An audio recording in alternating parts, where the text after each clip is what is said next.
Welcome to my channel. इस video में हम बातें करेंगे कि डी बैंड सेंटर या कोई भी सेंटर जैसे निकालते हैं S band centre, P band centre या डी बैंड सेंटर, तो मटेरियल्स की कैटालिटिक एक्टिविटी और सरफेस रिएक्टिविटी को समझने के लिए डी बैंड सेंटर एक बहुत ही इम्पॉर्टेंट माना जाता है। डी बैंड सेंटर का पोजीशन फर्मी लेवल के रिस्पेक्ट में एब्जॉर्प्शन स्ट्रेंथ को डायरेक्टली कंट्रोल करता है। अगर ये बहुत क्लोज हो तो इंटरेक्शन स्ट्रांग होता है और अगर बहुत नीचे हो तो वीक होता है। आइडियल कैटालिटिक परफॉर्मेंस के लिए जनरली इसका रेंज फर्मी लेवल से अराउंड -2 इलेक्ट्रॉन वोल्ट से लेकर के -1 इलेक्ट्रॉन वोल्ट के बीच होता है। इस वीडियो में हम आपको वास्प का यूज करके S band centre, P band centre और डी बैंड सेंटर कैलकुलेट करना और उसका physical meaning step by step समझेंगे। चलिए स्टार्ट करते हैं। तो इसके लिए मेन तो आपका पोस्टकार्ड फाइल होनी चाहिए। तो इसमें पोस्टकार्ड का हमने क्या किया है, इसमें एक सरफेस लिए हैं और कौन सा सरफेस, इसमें 111 सरफेस यहाँ पर लिए हैं। जब आप किसी एक्सपेरिमेंटल पीपल के साथ कोलैबोरेशन करते हैं तो हमेशा सरफेसेस की बातें करते हैं। कोई भी सरफेस, कौन सा सरफेस बेटर होगा, कौन सा सरफेस कैसा होगा, उसको हम करते हैं। और कैटालिटिक एक्टिविटी में हम क्या करते हैं कि सरफेस के ऊपर कोई भी चीज़ें मॉलिक्यूल रखते हैं। कार्बन डाइऑक्साइड, वाटर स्प्लिटिंग हम करते हैं, HER एक्टिविटी करते हैं, OER करते हैं, कोई भी नाइट्रोजन रिडक्शन रिएक्शन कोई भी करना है तो ये पैरामीटर हमें निकालना बहुत ही ज़रूरी है। तो ये आपका पोस्टकार्ड फाइल है। यहाँ पे Ni का सरफेस अभी ओपन करके इसको दिखाएंगे। दूसरा के पॉइंट इसके हिसाब से आप ले लेंगे क्योंकि जेड डायरेक्शन में वैक्यूम है, क्योंकि ये सरफेस है, XY में सरफेस है और जेड में क्या है, वैक्यूम है। तो 991 यहाँ पर हो गया। और नेक्स्ट फाइल आपका इंकार फाइल है। तो ये जो सिस्टम कोई भी नाम लिख सकते हैं। ई कट ऑफ जो है EN मैक्स या ई कट लिख सकते हैं। यहाँ पे जनरली ई कट ही लिखते हैं, तो ई मैक्स लिखेंगे, EN कट इसको लिखते हैं। यहाँ पे EN कट लिखेंगे मीन्स कट ऑफ एनर्जी होता है इसको। तो ये ऑप्टिमाइज्ड वैल्यू लेंगे, आइसमर यहाँ पे ले लेंगे, सिग्मा ले लेंगे, एल्गो डिफ कितना लेना है और ये सब पैरामीटर आप इसमें टैग ले लेंगे, ये सब चीज़ें। और नेक्स्ट पोर्टकार है, पोर्टकार जो स्टैंडर्ड होता है Ni का आप ले लेंगे, उसको आप अपना यूज कर लेंगे। तो ये 4 फाइल मेन होनी चाहिए, इंकार, के पॉइंट, पोस्टकार और पोर्टकार। तो हम टैब खोलते हैं। यहाँ पे टैब के थ्रू हम दिखाते हैं कि इसका सरफेस कैसे दिखता है। तो आप ASC के थ्रू या वेस्टा के थ्रू देख सकते हैं या अवोगाड्रो, कोई भी जितने भी सॉफ्टवेयर हैं, VMD के थ्रू या एक्सक्रीटन के थ्रू इसको देख सकते हैं। तो उसको ASC, GUI और यहाँ पर हम पोस्टकार्ड लिखेंगे। अब इसको हम देखते हैं कि कैसा सरफेस इसका दिखता है 111। तो ये आपका यूनिट सेल है ये सरफेस का। इसमें 5 एटम है, इसमें मीन्स कह सकते हैं इसके 5 लेयर हैं निकल के। अगर इसको हम और टॉप साइड से अगर इसको आप देखते हैं या किस जेड ऐसे, तो आपका ये दिखेगा। इसको अगर हम सुपर सेल बनाते हैं, जैसे X में हम बढ़ा दे 3 कर दे, तो इसका आप देख सकते हैं कि कैसा सरफेस दिखेगा। तो इस टाइप से। तो जब आप किसी भी मॉलिक्यूल को एब्जॉर्ब कराते हैं तो इसके हम क्या करते हैं, सुपर सेल बनाना पड़ेगा। तो किसी प्लेस पे हम क्या करते हैं, उस मॉलिक्यूल को रखते हैं, तब वो आप देखेंगे। तो इसमें हम सिंपल साइज सरफेस का ही केवल हम क्या करेंगे, SP and D band centre देखेंगे। तो इस टाइप से उसमें आपका 5 लेयर है इसमें निकल के। तो ये आपका हो गया पोस्टकार्ड फाइल। अब इसको रन कैसे कराना है, तो रन कराने के लिए हम क्या करेंगे, इसको टर्मिनल यहाँ पर ओपन करेंगे। टर्मिनल में ओपन करके यहाँ पर वास्प का मॉड्यूल लोड करेंगे। तो मॉड्यूल लोड करके आप अगर आपका किस तरीके से वास्प इंस्टॉल्ड है उसके बेस पे आप अलग अलग यूज कर सकते हैं, जैसा भी है आपका। तो इसमें हम बहुत ही कम टाइम लगेगा इसको रन होने में। तो जैसे रन हो जाता है तो उसके बाद हम बताते हैं कि कैसे इसका जो डी बैंड सेंटर होता है वो कैसे निकालेंगे और उसके कैसे कहाँ कहाँ पर हम यूज कर सकते हैं। तो इसके बीच में जो आपका है जो प्लेन कट करते हैं, इसमें कोई भी प्लेन जैसे डिफरेंट टाइप के प्लेन हैं, 0 0 1 हो गया, 0 1 0 हो गया, 1 0 0 हो गया, जितने भी 2 2 2 हो गया, इसको प्लेन जो कट करना होता है ये हम नेक्स्ट वीडियो में बताएंगे कि कैसे इसको हर एक प्लेन को काटते हैं और उसमें काटने के बाद उसमें कौन सा सरफेस लोएस्ट एनर्जी सरफेस होगा उसको ही लेकर के हम चलते हैं।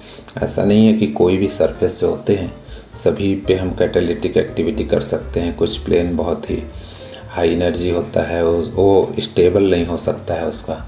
तो मेन स्टेबिलिटी देखते हैं कि कौन सा प्लेन ज़्यादा स्टेबल होगा, तो उसी स्टेबल वाले प्लेन को ही हम लेकर के कंटिन्यू करते हैं कोई भी कैटालिटिक एक्टिविटी को। तो कैटालिटिक एक्टिविटी में दो तरीके के होते हैं, एक इलेक्ट्रोकैटालिटिक एक्टिविटी होता है और एक फोटोकैटालिटिक एक्टिविटी होता है। तो जितने भी मेटालिक सरफेस होते हैं उसमें इलेक्ट्रोकैटालिटिक एक्टिविटी देखते हैं, और जिसमें बैंड गैप होता है मोर देन 1.23 उसमें हम फोटोकैटालिटिक एक्टिविटी देखते हैं। अब कैलकुलेशन यहाँ पर फिनिश हो गया है, सभी फाइल यहाँ पर जनरेट हो चुके हैं। आप आउटकार में देख सकते हैं उसकी एनर्जी क्या है।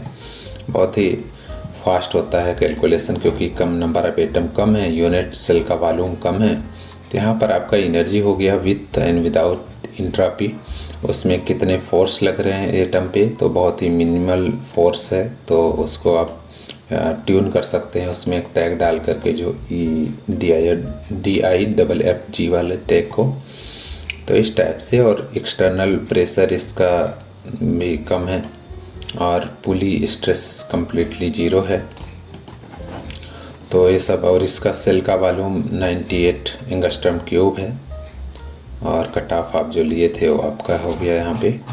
तो और इसमें जो रीड करता है डेटा जो हम डी बैट सेंटर कैलकुलेट करते हैं, तो उसके लिए हम क्या करते हैं, यहाँ पर प्रोकार फाइल एक जनरेट होता है।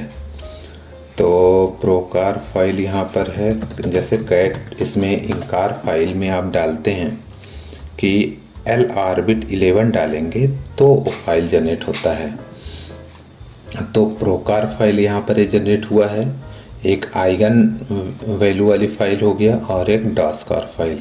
ये सब फाइलें क्या करता है, डी बैंड सेंटर जब कैलकुलेट करते हैं तो ये सब रीड करता है।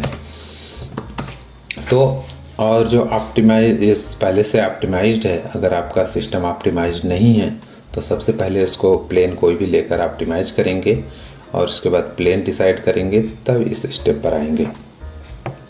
अब यहाँ पर हम क्या करेंगे, इसमें वास्प किट के थ्रू हम इसको रन कराएंगे। तो वास्प किट के थ्रू हम रन कराना है, तो इसको रन कराने के लिए कभी कभी ज़रूरत पड़ता है पाइथन का, लेकिन जब प्लॉटिंग करना होता है तभी ज़रूरत पड़ता है। तो वास्प किट आप लिखेंगे यहाँ पे। वास्प किट में जो होता है यहाँ पे, उसमें क्या करते हैं कि 5 नंबर इंटर करते हैं। तो यहाँ पर कैटालिटिक एक्टिविटी को जानना है तो ये वाला टैग आप इंटर करेंगे नंबर 5।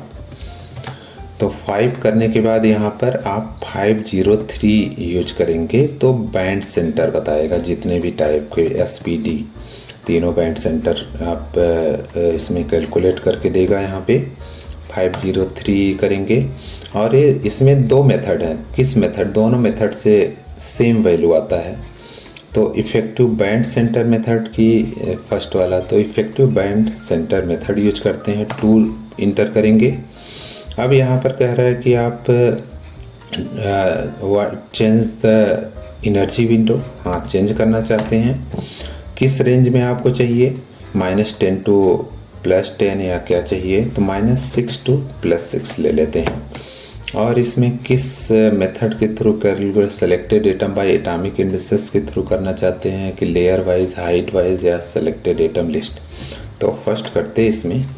तो इसमें ऑप्शन पूछ रहा है कि आप पर्टिकुलर एटम का भी डी बैंड सेंटर निकाल सकते हैं। जैसे आपके सिस्टम में 2 ट्रांजिशन मेटल है, Fe है और निकल है, 2 है, अलग अलग है, या कोई टंगस्टन है, तो अलग अलग एटम का है तो अलग अलग का बैंड सेंटर आप निकाल सकते हैं। अगर इसमें तो निकल है तो हम सभी का निकाल लेते हैं, ऑल कर लेते हैं। तो आपका यहाँ पर देख सकते हैं कि सेलेक्टेड एटम लिस्ट फाइल एक जनरेट हुआ है, एक डी बैंड सेंटर वाली फाइल जनरेट हुआ है और एक ऑक्यूपेशन नंबर जनरेट हुआ है। तो इसको हम जा कर के देख सकते हैं फाइल में कि जैसे इसमें फर्मी एनर्जी आपका दे दिया है, इस सिस्टम में फर्मी एनर्जी इतना इलेक्ट्रॉन वोल्ट है। उसके बाद दूसरा आपका ऑक्यूपेशन नंबर वाली फाइल जनरेट हुई है, आप स्पिन डाउन स्पिन, तो ये है आपका। नेक्स्ट आपका सेलेक्टेड एटम, किस किस एटम का निकाल करके दिया है, उसके पोजीशंस क्या क्या हैं। तो 5 एटम है, तो 5 एटम का डी बैंड सेंटर कैलकुलेट करके यहाँ पर इस फाइल में आप देख सकते हैं। जैसे फर्स्ट का है एस बैंड सेंटर आपका है 1 इतना है, पी बैंड सेंटर यहाँ पर है और डी बैंड सेंटर आपका है।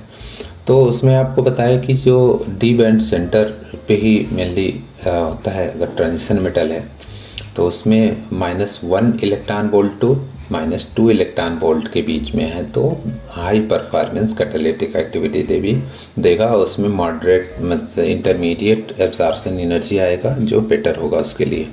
और नीचे यहाँ पे लिखा है एवरेज, क्योंकि एवरेज यहाँ पर कि 5 एटम है तो सभी को यहाँ पर ऐड करके 5 से डिवाइड कर दिया तो इसका एवरेज निकल गया। तो एवरेज भी आपका उसी रेंज में है, -2 टू -1 इलेक्ट्रॉन वोल्ट के रेंज में। और इसको अगर जानना है तो इस रेफरेंस है 3, उसमें आप जा कर के इसको पढ़ सकते हैं डिटेल इन्फॉर्मेशन।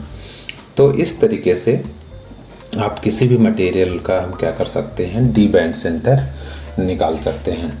तो ये जो डी बैंड सेंटर आपका है, डी बैंड सेंटर एनालिसिस हमें डायरेक्टली ये बताता है कि मटेरियल का सरफेस कितना रिएक्टिव होगा और कैटालिसिस के लिए कितना सुटेबल है। डी बैंड सेंटर का ऑप्टिमल पोजीशन ही स्ट्रांग और वीक एब्जॉर्प्शन के बीच बैलेंस मेंटेन करता है, जो प्रैक्टिकल एप्लीकेशन के लिए क्रिटिकल होता है। मिलते हैं नेक्स्ट वीडियो में। Thank you so much for the watching. अगर ये वीडियो आपको अच्छा लगा हो प्लीज़ सब्सक्राइब करना ना भूलें। Thank you.